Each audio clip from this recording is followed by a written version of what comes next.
Hello दोस्तों, welcome to पता talks. हाजिर हूँ मैं एक बार फिर से आपके लिए नई वीडियो के साथ। तो दोस्तों, हमारे जो सैनिक स्कूल के स्टूडेंट्स हैं या फिर आरएमएस राष्ट्रीय मिलिट्री स्कूल या फिर जवान नवोदय विद्यालय जेएनवी के जितने भी स्टूडेंट्स हैं उनके लिए वीडियो काफ़ी इंपॉर्टेंट रहने वाला है। तो आप वीडियो को लास्ट तक जरूर देखना। इस वीडियो में हम जो हाल फिलहाल में आए एग्जामों में जीके के क्वेश्चन डिस्कस करेंगे, जो आपके एंट्रेंस एग्जाम में आने की संभावना काफ़ी ज़्यादा रहती है। तो इस टाइप के कुछ क्वेश्चन हम जो है इस वीडियो में डिस्कस करने वाले हैं। तो वीडियो आपके लिए काफ़ी इंपॉर्टेंट रहने वाला है, वीडियो को लास्ट तक जरूर देखना। बिना किसी देरी के प्रश्नों का सिलसिला शुरू करते हैं। पहला प्रश्न है, हमारे देश का राष्ट्रीय फूल कौन सा है? ठीक है, आपके पास 4 ऑप्शन है, इनमें से राष्ट्रीय फूल बताना है। तो देखिए, हमारा जो राष्ट्रीय फूल है वो है कमल। कमल का जो फूल है हमारा राष्ट्रीय फूल है, ये आपको ध्यान रखना है। ओके, ये हमारा पहला प्रश्न था। अब पहले प्रश्न के बाद आगे बढ़ते हैं नेक्स्ट क्वेश्चन की तरफ। ओके, नेक्स्ट क्वेश्चन देखिए, नेक्स्ट क्वेश्चन आपकी स्क्रीन पे। अब देखिए, नेक्स्ट क्वेश्चन है, भारत में सूर्य किस दिशा में उदय होता है? देखिए, भारत में जो है सूर्य वो पूर्व दिशा में उदय होता है। तो इस प्रश्न का सही आंसर जो है पूर्व ए सही होगा। ओके, अब इसके बाद नेक्स्ट क्वेश्चन की तरफ बढ़ते हैं। नेक्स्ट क्वेश्चन देखिए। अब तो नेक्स्ट प्रश्न है, ऋषभ पंत किस खेल से संबंधित है? बिल्कुल इजी प्रश्न है, क्रिकेट को जिनको नॉलेज होगा उनके लिए काफ़ी इजी होगा। तो देखिए, ऋषभ पंत जो है क्रिकेट से जो है संबंधित है, यानी क्रिकेट खेलते हैं ऋषभ पंत। तो इसका जो सही आंसर होगा ए, क्रिकेट इसका सही आंसर होगा। ये हमारा प्रश्न हो गया। इसके बाद नेक्स्ट आगे की तरफ बढ़ते हैं। ठीक है, ये भी कुछ खेल से जुड़ा हुआ प्रश्न है। देखिए अपना प्रश्न देखिए, साइना नेहवाल का संबंध किस खेल से है? ओके, यहाँ पे 4 ऑप्शन है, महिला क्रिकेट, बैडमिंटन, टेनिस या फिर कबड्डी। तो आपने सुना होगा जो साइना नेहवाल है वो बैडमिंटन से संबंधित है। ओके, एक बैडमिंटन से और भी याद रखना नाम, पीवी सिंधु, आपको नाम याद रखना पीवी सिंधु। ठीक है, जिन्होंने अभी ओलंपिक में सिल्वर मेडल भी जीता था। तो पीवी सिंधु भी आपको ध्यान रखना है। ओके, इसके बाद आगे नेक्स्ट क्वेश्चन पे बढ़ते हैं। देखिए, नेक्स्ट क्वेश्चन देखना होगा कि नेक्स्ट क्वेश्चन हमारा क्या है। अब देखिए नेक्स्ट क्वेश्चन।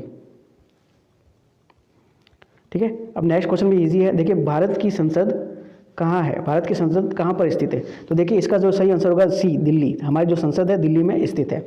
ठीक है, ये आपको ध्यान रखना कि भारत की जो संसद है वो दिल्ली में स्थित है। ओके, अब इसके बाद आगे बढ़ते हैं।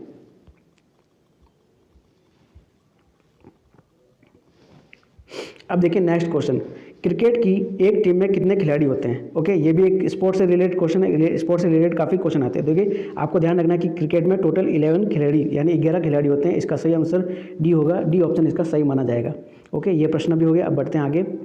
अब देखिए नेक्स्ट प्रश्न है, दुनिया की सबसे ऊंची चोटी कौन सी? आपको इनमें से बताना कि दुनिया की सबसे ऊंची चोटी कौन सी है। तो देखिए, जो हमारी माउंट एवरेस्ट है वो दुनिया की सबसे ऊंची चोटी मानी जाती है, माउंट एवरेस्ट।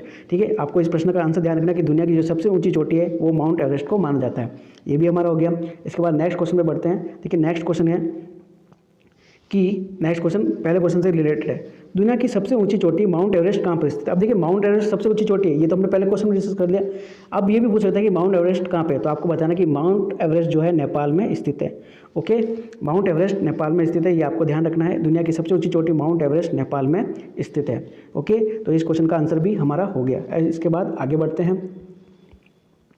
ओके, अब ये क्वेश्चन देखिए, मानव सांस लेते वक्त कौन सी गैस छोड़ता है? देखिए, सांस लेते वक्त हम जो है कौन सी गैस छोड़ते हैं? आप गैस छोड़ने की बात है तो गैस जो छोड़ी जाती है वो होती है कार्बन डाइऑक्साइड। ठीक है, तो आपको ध्यान रखना है कि जब हम ऑक्सीजन लेते हैं, लेकिन सांस लेते हैं, सांस को अंदर लेना यानी O2 यानी ऑक्सीजन हम अंदर लेते हैं। अब जब बाहर निकालते हैं तो कार्बन डाइऑक्साइड यानी उसको कहते हैं CO2, कार्बन डाइऑक्साइड को हम बाहर निकालते हैं। तो ये प्रश्न आपको ध्यान में रखना है, जो इंपॉर्टेंट प्रश्न हो सकता है।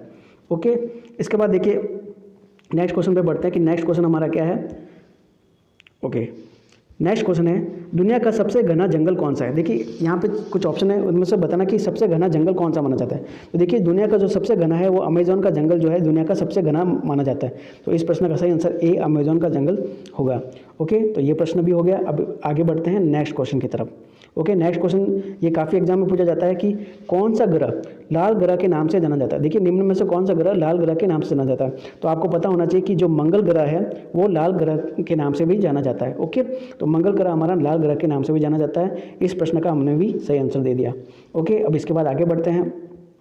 ओके, तो ये क्वेश्चन थोड़ा इतिहास से जुड़ा है कि भारत के पहले प्रधानमंत्री कौन थे? ओके, तो ये हमें ध्यान रखना बहुत जरूरी है कि जो भारत के पहले प्रधानमंत्री थे वो जवाहरलाल नेहरू थे। तो इसका सही ऑप्शन बी सही होगा।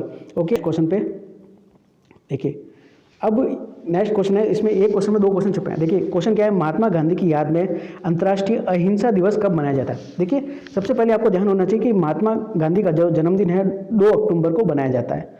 ओके, 2 अक्टूबर को जन्मदिन मनाया जाता है, ये पहला क्वेश्चन हो सकता है। तो देखिए 2 अक्टूबर को ही अंतर्राष्ट्रीय अहिंसा दिवस मनाया जाता है, तो इस प्रश्न का सही आंसर भी 2 अक्टूबर ही होगा। ओके, तो आपको ध्यान रखना है कि 2 अक्टूबर को महात्मा गांधी की याद में अंतर्राष्ट्रीय अहिंसा दिवस मनाया जाता है। तो ये प्रश्न भी हमने सॉल्व कर लिया। अब इसके बाद आगे बढ़ते हैं नेक्स्ट क्वेश्चन की तरफ।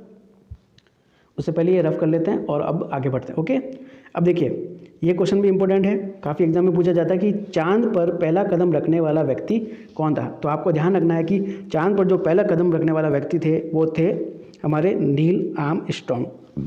ओके, नील आर्मस्ट्रांग थे चांद पर पहला कदम रखने वाले व्यक्ति। इसका सही answer B, Neil Armstrong right answer होगा। ओके, ये आपको ध्यान रखना है कि चांद पर पहला कदम रखने वाले व्यक्ति नील आर्मस्ट्रांग थे। ये प्रश्न भी हम कर चुके हैं। अब बढ़ते हैं नेक्स्ट क्वेश्चन की तरफ। देखिए नेक्स्ट क्वेश्चन है दुनिया की सबसे लंबी नदी। देखिए यहाँ पे भारत की नहीं पूछी है, ठीक है, भारत की नदी नहीं पूछी, यहाँ दुनिया की सबसे नदी पूछी है। और देखिए आपको बताना होगा कि दुनिया की सबसे नदी बी, ऑप्शन बी सही है। नील नदी जो है, नील नदी मिस्र में है, ये जो है सबसे बड़ी नदी मानी जाती है, नील नदी। ओके, नील नदी जो है सबसे बड़ी नदी मानी जाती है। तो ये प्रश्न भी हमने कर दिया है। ओके, अब देखिए ये क्वेश्चन हाल फिलहाल का ही है, क्योंकि ये पहले विश्व योग दिवस नहीं बनाया जाता था। ये जो है नई सरकार आने के बाद विश्व योग दिवस मनाने का फैसला लिया गया। तो आपको ध्यान रखना कि विश्व योग दिवस कब मनाया जाता है। तो देखिए हर साल 21 जून को जो है हम विश्व योग दिवस मनाया जाता है। ओके, तो हर साल 21 जून को हम क्या बनाते हैं, विश्व योग दिवस बनाया जाता है हर साल 21 जून को। ये प्रश्न भी हमने कर लिया। अब आगे बढ़ते हैं नेक्स्ट क्वेश्चन की तरफ। ओके, नेक्स्ट क्वेश्चन भी इजी है और काफ़ी एग्जाम में भी पूछा गया है, तो नेक्स्ट क्वेश्चन भी आपको ध्यान रखना है। तो यहाँ पे नेक्स्ट क्वेश्चन है हमारे पास, कंप्यूटर की खोज किसके द्वारा की गई थी। देखिए नेक्स्ट प्रश्न है कंप्यूटर की खोज किसके द्वारा की गई थी। तो आपको ध्यान रखना चाहिए जो क्वेश्चन नंबर जो इसका आंसर सी सही होगा, चार्ल्स बाबेज। चार्ल्स बाबेज ने ही सबसे पहले कंप्यूटर की खोज की थी, तो चार्ल्स बाबेज यहाँ पे सही माना जाता है। इनको कंप्यूटर का जनक भी कहा जाता है। ये प्रश्न भी कहता है कि कंप्यूटर का जनक कौन सा है, तो इनको कंप्यूटर का जनक भी कहा जाता है। जनक यानी पैदा करने वाला या फिर उत्पन्न करने वाला, यह भी आपको ध्यान रखना है। तो ये प्रश्न भी हमने सॉल्व कर दिया। तो ये प्रश्न थे जो आज हमने सॉल्व किए बारी बारी से। उम्मीद करता हूँ आपको वीडियो पसंद आया होगा। अब देखिए लास्ट में क्या है, लास्ट में आपके लिए सरप्राइज़ है। ओके, अब हम इसको करते हैं ऊपर। देखिए यहाँ पे देखिए आंसर इन कमेंट। ओके, ये प्रश्न मैं आपको नहीं कराने वाला हूँ, ये प्रश्न आपको जो है कमेंट बॉक्स में इसका आंसर देना है। क्वेश्चन में पढ़ लेता हूँ, वर्तमान में भारत के रेल मंत्री कौन है। आपके पास 4 ऑप्शन है, 4 ऑप्शन में से जो भी राइट ऑप्शन है आपको वहाँ पे कमेंट बॉक्स में आंसर करना होगा। इस क्वेश्चन को जो है हम नेक्स्ट वीडियो में जो भी हम ऐसे ही जीके के और भी अच्छे अच्छे क्वेश्चन लेके आएंगे, उसमें हम सबसे पहले इस क्वेश्चन को डिस्कस करेंगे। तो आपको कमेंट बॉक्स में आंसर देना होगा कि भारत के जो नए रेल मंत्री है, ठीक है, कौन है इनमें से। बिल्कुल यहाँ ध्यान रखना है, 2 ऑप्शन में कंफ्यूजन हो सकता है, फिर भी आपको सही ऑप्शन को चूज करना होगा। तो वर्तमान में भारत के रेल मंत्री कौन है, इसका आपको सही आंसर देना है। तो ये था वीडियो हमारा जीके कॉन्सेप्ट जो आपके लिए था, काफ़ी इंपॉर्टेंट वीडियो था। तो उम्मीद करता हूँ आपको वीडियो काफ़ी पसंद आया होगा और ऐसे ही हम क्वेश्चंस लेके आने वाले हैं आने वाले वीडियो में भी। तो इसके लिए आप जो है चैनल पे बने रहिए, चैनल को सब्सक्राइब कीजिए, इसके साथ जो बेल आइकन को है वो भी प्रेस कीजिए ताकि आपको कोई भी वीडियो आपका मिस ना हो और आप हर वीडियो को जल्दी से जल्दी देख सके। तो आज के इस वीडियो में इतना ही मेरे प्यारे दोस्तों, मिलते हैं आपसे अगले वीडियो में, तब तक के लिए टेक केयर।